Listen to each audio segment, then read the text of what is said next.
Salam Malaysia Madani dan tentunya kita bersama lagi di program Ruang Bicara ini dan sudah pastilah kami bawakan program ini melalui Bernama TV dan satu lagi topik yang cukup menarik dan penting sebenarnya telah pun kita sediakan dan kita akan sembang-sembang berkaitan dengan topik ini bersama dengan seorang tetamu yang cukup istimewa sebenarnya yang sudah pun berada menemani saya di studio Ruang Bicara. Baiklah, topik yang menjadi pilihan kita hari ini ialah Malaysia, destinasi pelaburan terokai peluang. Ini sesuatu yang cukup penting dan menarik sebenarnya. Dan kita ingin mengucapkan jutaan terima kasih dan juga selamat datang semula sebenarnya kepada Yang Berhormat Tengku Datuk Seri Tengku Zafrul Tengku Abdul Aziz yang merupakan Menteri Pelaburan, Perdagangan dan Industri ataupun MITI. Jadi Datuk Seri, apa khabar? Baik, Datuk Sukawi, terima kasih. Saya dengar baru balik daripada Australia. Ya, baru malam semalam. Yang berhormat telah mengetuai delegasi kita. Baru je balik. Itulah isu sebenarnya yang ingin kita sentuh buat permulaan sembang-sembang kita ini sebenarnya, Datuk Seri ya. Dan saya tertarik hati bila hasil daripada lawatan ke Australia itu Yang Amat Berhormat Perdana Menteri juga telah melaporkan tentang pelaburan daripada Australia sendiri sebanyak 24.5 bilion ringgit. Jadi ini merupakan sesuatu yang cukup gembira sebenarnya, tapi dari segi realitinya apa yang dapat kita capai melalui lawatan ke Australia itu sebenarnya, Datuk Seri? Terima kasih, Datuk Syakawi. Ya, baru je pulang kita daripada Melbourne di summit mesyuarat ASEAN Australia menyambut 50 tahun hubungan diplomatik secara rasminya dengan Malaysia dah lebih 70 tahun, dah lebih kurang 70 tahun. Dalam pertemuan Perdana Menteri kita dengan ketua-ketua negara ASEAN dan juga Australia, ada sempat kita juga jumpa dengan pelabur-pelabur di mana dari segi komitmen yang diberikan oleh pelabur-pelabur dan juga syarikat-syarikat daripada Australia ni seperti Datuk Syakawi sebut tadi 24.5 bilion ringgit dalam sektor ekonomi digital, dalam sektor renewable energy, dalam sektor F&B. Ini menunjukkan keyakinan mereka terhadap Malaysia. Ada yang macam F&B itu syarikat yang bernama Arnott's, dia buat Soup Campbell dan sebagainya. Dia dah lama kat Malaysia, tapi dia nak tambah lagi pelaburan. Ada yang syarikat baru juga yang masuki dalam pelaburan ke dalam negara kita. Dan tahun lepas sebenarnya rekodnya untuk kita tahun lepas 329.5 bilion ringgit.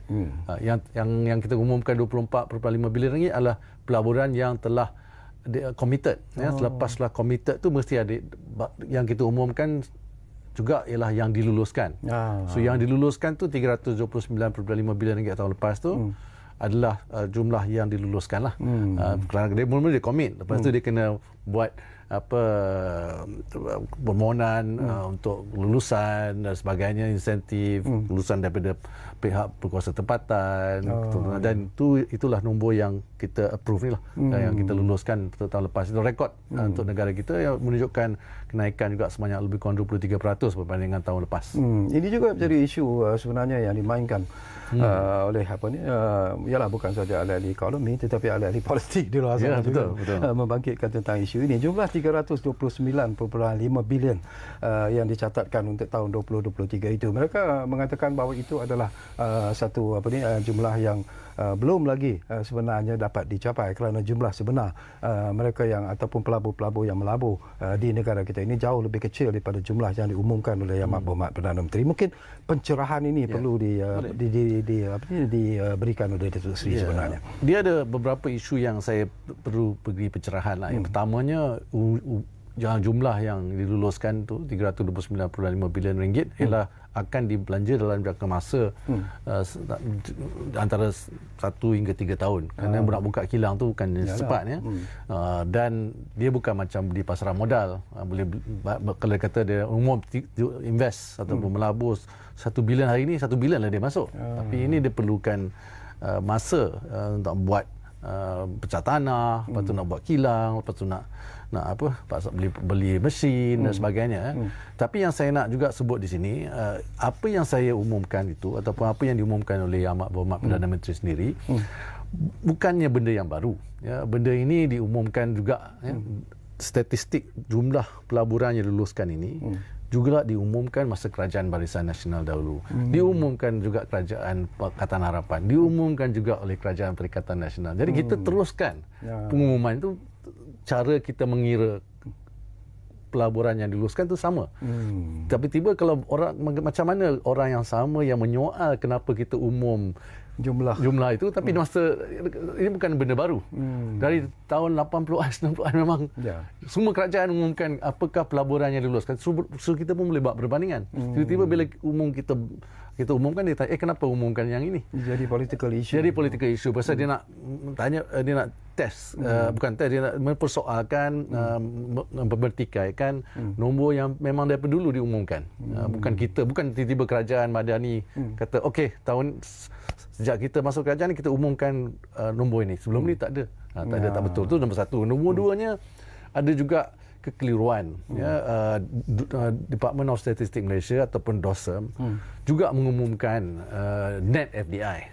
Tapi net FDI ni, Datuk Syarkawi, dia lain. Net FDI ni dia tengok FDI, dia tak masuk dia tak tengok DDI. Kita tengok semua pelaburan, tu satu. Keduanya, net FDI kita tengok hanya pada pelaburan untuk dalam jangka masa panjang ataupun dalam industri dan sebagainya. Dia tengok net FDI ni masuk sekali kalau you beli saham, kalau you beli bond, kalau you ambil dividen. Semua ni dimasukkan sekali. Jadi itu different. So it's not perbandingan yang sama. So net FDI itu akan berubah, tapi terminologi yang digunakan net FDI. Jadi katakan syarikat bagi dividen atau keluarkan duit ataupun membeli shares dalam pasaran saham dalam keluarkan ataupun beli bond lepas tu keluarkan, itu semuanya net FDI. Itu lain nombornya. So dia akan memberi keliruan, sengaja tak sengaja tak tahulah, mungkin ada yang tak faham perbezaan. Itu dua perkara yang kita perlu berbicarakan. Dan satu lagi ialah dia ada 3 tahap. Dia tahap committed, bila kita umumkan macam di Australia, lepas tu yang diluluskan seperti yang kita umumkan setiap tahun, setiap 3 bulan, setiap suku, dan juga umum dilaksanakan. So because it will take time kan. Di sini pelaksanaan itu penting. Jadi dalam rekod kita menunjukkan yang 85% apa yang dibuat tu dilaksanakan. So we hope that kita harapkan yang apa yang kita buat ni kita naikkan lagi daripada 85 ke 90 ke 95, tapi memang bergantung kepada situasi lah. Kadang-kadang syarikat tu ada masalah sikit import barang ataupun dia kecilkan sikit kilang dia ataupun ada isu dengan elektrik ke, tu mungkin ada kelewatan lah. Bila Datuk Seri sebut tentang istilah dilaksanakan, ini pun satu isu yang bagi saya cukup penting sebenarnya untuk diberi pencerahan. Ada juga yang mengatakan bahawa apakah kedudukan kejatuhan mata wang ringgit itu sebenarnya akan memberi impak daripada pelabur-pelabur untuk datang ke negara kita, melabur dalam negara kita. Apakah itu juga antara faktor yang menjadi pertaruhan dan perkiraan mereka sebenarnya? Ya. Alhamdulillah, pertamanya ringgit itu semakin kuat, naik sikit hari ini. Tapi dari sudut pelaburan dan juga perdagangan, ringgit tu tidak begitu memainkan peranan dalam membuat sama ada keputusan oleh pelabur atau syarikat untuk masuk ke negara Malaysia. Kerana bila dia dah beli ataupun masuk pelabur dalam Malaysia, di mana dia nak buka kilang ke apa, dia akan duit tu akan sentiasa berada dalam Malaysia. Dia dah there is not hot money lah. Dan kalau Datuk Syarkawi katakan Datuk Syarkawi ni pelabur asing nak masuk dalam negara Malaysia, kosnya lebih rendah. So actually it is an advantage. It is an advantage. Sebenarnya advantage. Dan dia ekspor dalam US dollar. Jadi tapi dia lagi satu, dia tengok long term. Jadi dia tak tengok short term movement in currency sangat. Dia lebih tengok pada sama ada policy kita akan konsisten, sama ada kita akan rule of law is always there, sama ada apa cost of doing business tu naik atau tidak. Dan saya juga difahamkan bahawa kebanyakan pelabur-pelabur yang berminat untuk melabur ke negara kita ini sebenarnya adalah syarikat-syarikat besar yang bersifat high teknologi sebenarnya. Tetapi soalan yang penting di sini, are we ready sebenarnya, Tok Sri, in terms of pekerja, in terms of bakat-bakat yang ada sekarang ini untuk memenuhi permintaan dan juga kehendak pelabur-pelabur yang bersifat high teknologi ini? That's a very good question. Soalan itu memang itu soalan yang selalu ditanya oleh syarikat sendiri ataupun pelabur-pelabur sendiri, terutamanya dalam sektor berteknologi tinggi ini. Kerana kalau kita tengok dari sudut tanah ada, dari sudut tenaga ada, renewable energy pun ada, dan sebagainya lah.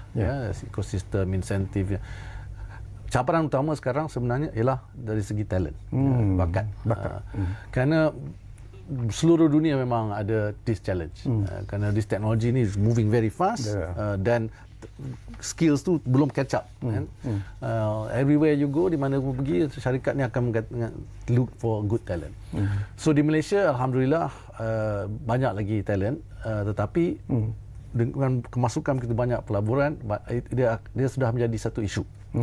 Jadi isu jangka masa pendek ni kita kena cari jalan untuk memastikan kita dapat menampung permintaan pekerja-pekerja daripada pelabur-pelabur ini. Dari sepanjang ni memang kita dah mulalah industri bekerjasama dengan TVET, bekerjasama dengan industri pengajian tinggi awam dan juga swasta, bekerjasama dengan pekerja-pekerja kita yang di luar negara ni, yang ajak dia watak balik, kerana ni akan menaikkan gaji mereka. Misalnya pekerja tinggi ni gaji dia tinggi sikit, jadi kita nak membuat promosi supaya rakyat kita baliklah. Banyak juga rakyat kita yang top engineers, top ni yang bekerja bukan saja di Singapura tapi di Amerika Syarikat dan di Eropah.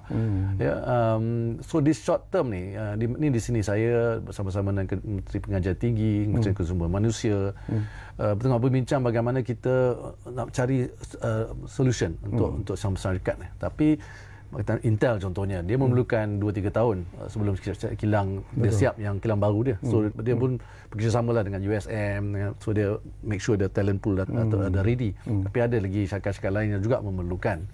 So we need to prepare lah. Bila you sebut Tok Sri tentang talent pool, saya juga teringat dan juga tertarik hati sebenarnya dengan kenyataan yang dibuat oleh Yang Berhormat Perdana Menteri, iaitu untuk memberikan tumpuan yang lebih serius ke arah pendidikan yang bersifat TVET itu sendiri dan STEM. Jadi apakah Datuk Seri melihat itu satu jalan keluar yang mungkin tidak akan dapat memberikan keputusan yang segera, tetapi sekurang-kurangnya kita berada di laluan yang lebih cerah sebenarnya. Majlis TVET negara pun banyak kali dah bersidang. Ini dipengerusikan oleh Yang Berhormat Timbalan Perdana Menteri 1, Datuk Seri Zahid. Semua menteri-menteri yang berkenaan terlibat dalam mesyuarat ini, dan baru-baru ini saya pun bersama-sama dengan MPC, Malaysian Productivity Corporation, yang salah satu agensi di bawah MITI, telah berjaya dalam masa setahun ini membuat satu pilot program yang dipanggil Academy in Industry. Ni di mana kalau program-program TVET ni kita nak pastikan at least more than half, lebih dari separuh masa yang digunakan adalah di dalam syarikat tersebut ataupun di dalam kilang, bukan di dalam kelas. Ini banyaklah di Jerman semua kan, dia banyak. So dia practical training. Kenapa? Kerana tu is of course dia akan menggunakan teknologi yang paling baru, teknologi yang paling tinggi di kilang. Kalau teknologi yang tinggi di sekolah, mana dia kan afford it kan, motivate mana mampu nak membeli peralatan yang paling canggih atau paling terkini. Yang keduanya, syarikat tersebut dengan TVET akan menggunakan latihan yang relevan. Dia training you for the right skill set required yang diperlukan oleh industri. Dan yang ketiga, ekonomi industri ini ialah kita harap lepas tu senanglah syarikat tu akan memberi pekerjaan kepada mereka yang telah pun buat latihan di dalam syarikat tersebut. So we trying to integrate TVET ke dalam latihan dalam industri, dan itulah kita panggil Academy in Industry. Okey. Saya juga nak beralih sedikitlah tentang peranan dan juga langkah yang diambil oleh MITI sendiri. Sekarang ini kita bercakap tentang the so-called E&E economy di peringkat global terutamanya lah. Kita lihat itu sudah menjadi satu perkara yang semakin berkembang. Jadi preparation ataupun persiapan kita macam mana, Tok Sri, untuk menghadapi apa yang disebut sebagai sektor E&E ini sendiri? Sektor elektrik dan elektronik amat penting bagi negara kita. Tahun lepas saja pelaburan ke dalam sektor ini berjumlah 85 bilion ringgit, lebih kurang 56% daripada jumlah pelaburan yang diluruskan dalam sektor perbuatan. Dan inilah salah satu sasaran kita pun dalam pelan induk perindustrian baru kita, dalam National Industrial Master Plan. dan kita punya market share dalam A&E dalam global market share pun lebih kurang 12-13%. So we are memang key player ni lah. Dah lama dah kita sebenarnya bermula daripada 1970-an dulu. Dah 50 tahun.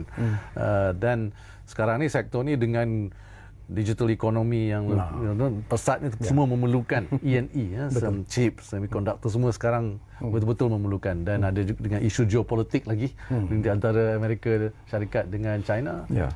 Negara Malaysia sekarang mempunyai peluang, menjadi peluang, ada window ni untuk memperkuatkan lagi industri ini supaya lebih banyak pelabur akan masuk untuk dalam mempertingkatkan E&E industri kita. Tapi Dato' Sri yakin bahawa ianya akan dapat dilaksanakan mengikut apa yang diinginkan sebenarnya? Saya yakin kerana saya dah dapat lihat seperti saya sebut tadi, paling besar pelabur tahun lepas pun ada daripada sektor ini. Ini menunjukkan the flow, supply chain tu datang ke Asia Tenggara, di mana Malaysia adalah salah satu negara yang dah lama berkecimpung dalam industri ini.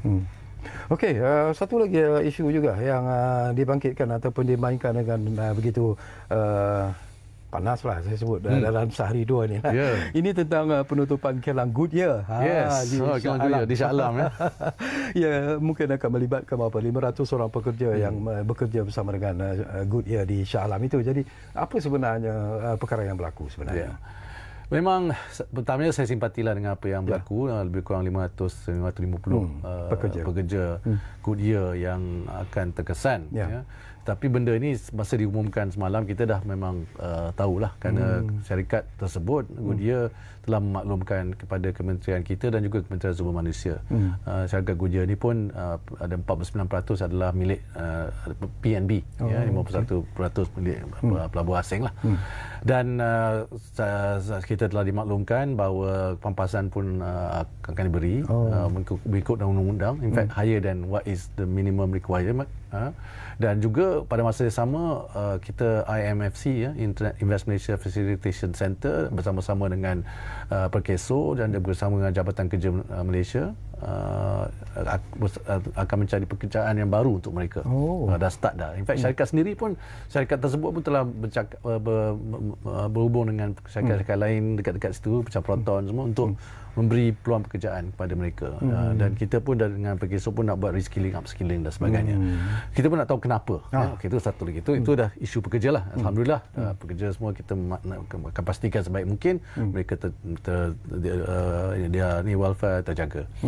Sebenarnya kenapa? Sebenarnya syarikat ini ada buat restructuring exercise, perstrukturan, di mana mereka perlu menjimatkan kos sebanyak $1 bilion.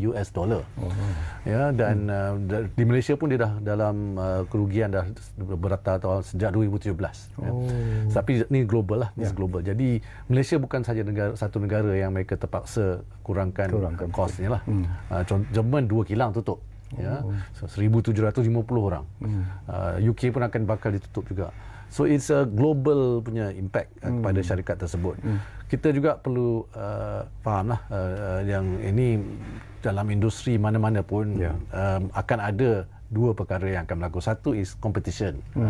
So maybe syarikat perlu lebih kompetitif, kalau tidak mereka pun akan hilang competition, they need to cut cost ataupun reinvent themselves. So we completely understand lah. Yang keduanya, kita pun kena faham yang ini benda yang akan berlaku, sentiasa berlaku. Kita dah pernah tengok dulu-dulu, ingat tak masa Datuk Syukari dulu kita guna Nokia phone. Tak ada. So apa jadi kepada syarikat Nokia yang buat phone tu? Apa lepas tu BlackBerry? Apa jadi kepada syarikat BlackBerry? Dulu semua orang pakai BlackBerry. Sekarang semua orang pakai Samsung dengan iPhone. Jadi akan EV nanti. Apa akan berlaku kepada supplier kereta yang engine kan bila kereta move to EV. So akan berlaku di mana syarikat-syarikat tersebut mungkin teknologinya tidak lagi digunakan. So akan juga tutup. So kita perlu buat ialah memastikan syarikat-syarikat kita, syarikat tempatan kita ready for changes in technology, kerana ini akan ada impact. Dan pada masa sama, that's why yang penting yang Datuk Syukari sebut tadi, masa pelaburan teknologi tinggi ni masuk penting supaya pelaburan yang masuk tu lebih banyak daripada pelaburan yang terpaksa ditutup ni lah. Apakah Datuk Seri menjangkakan ini pun ialah disebut-sebut ataupun dimainkan dengan begitu meluas sekali, dikatakan bahawa mungkin akan ada lagi syarikat-syarikat besar yang mungkin akan menutup operasi mereka di Malaysia. Tetapi jangkaan Datuk Seri di MITI sendiri? Saya tengoklah seperti saya kata macam Tayar tu memang industri dia terkesan dengan competition di luar dan juga global, bukan Malaysia, tutup negara-negara lain dan dia punya operasi, dan kita tengok tu akan ada syarikat-syarikat yang di seluruh dunia pun akan terkesan dengan perubahan teknologi dan mereka perlu adjust, kalau tidak sekali lagi so tapi net-net saya rasa Malaysia okey kerana banyak pelaburan dan banyak juga syarikat yang ada dalam negara kita memang dia adjust for the competition dan juga for the new technology.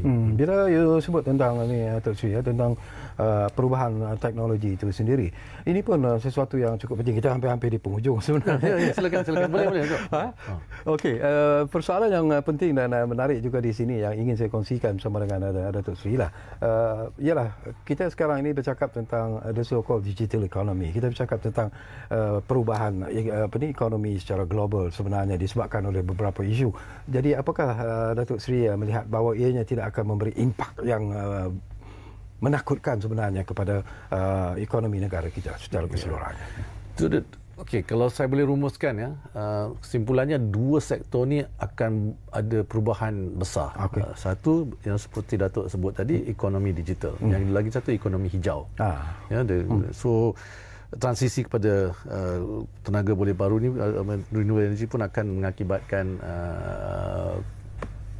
pekerjaan pun bertukar dan semua, dan tengah kilang macam kita dah buat komitmen katakan no more coal terhadap arang batu. Jadi kilang arang batu dah habis, kita tak boleh teruskan kan.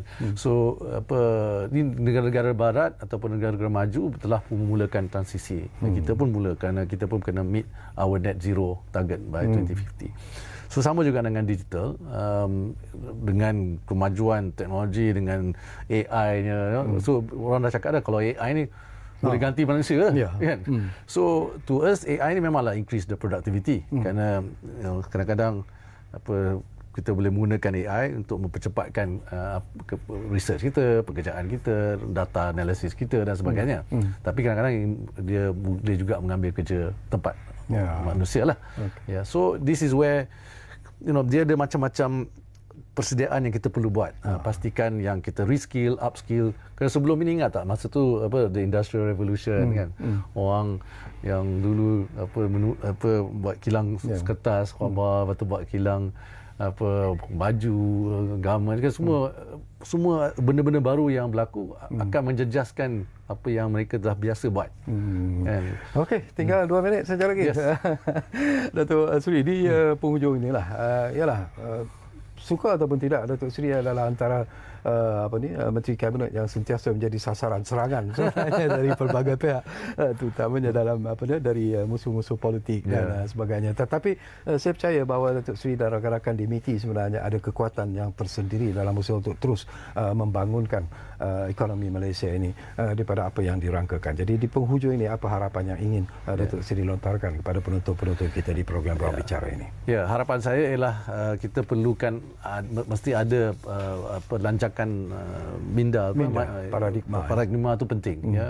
Kalau tidak, seperti yang Datuk Syakir kata, apa akan berlaku kalau kita tak ready, tak bersedia untuk perubahan. Kerana perubahan sekarang berubah dengan pace dengan lebih cepat. Itulah saya harap rakyat Malaysia sedar bahawa kita tidak boleh ketinggalan. Pada masa sama, kita memang tak boleh avoid. Dia akan berlaku. So baik kita bersedia. Tapi yang saya nak bersedia tu bukan membanja duit ke, nak buat, kena dari segi your mindset, your paradigm shift tu lah. Itu penting. Okey, terima kasih banyak-banyak kepada yang berhormat Datuk Seri Tengku Zafrul, Tengku Abdul Aziz, kerana sudi bersama kami di program Ruang Bicara ini. Tapi saya tak puas hati sebenarnya. Banyak persoalan yang ingin saya kongsikan. Boleh jumpa lagi. Jadi Datuk Seri kena janjilah untuk datang semula ke program Ruang Bicara ini. Sekurang-kurangnya 1 jam tu baru mencukupi sebenarnya untuk bercakap beberapa isu yang penting. Apapun jutaan terima kasih kepada Datuk Seri Tengku Zafrul sudi bersama kami di program Ruang Bicara, dan seperti yang selalu kami janjikan kepada anda yang sentiasa kami tepati, sebenarnya Ruang Bicara akan terus berbicara bersama anda dari masa ke semasa. Kita jumpa lagi, insya-Allah. Terima kasih.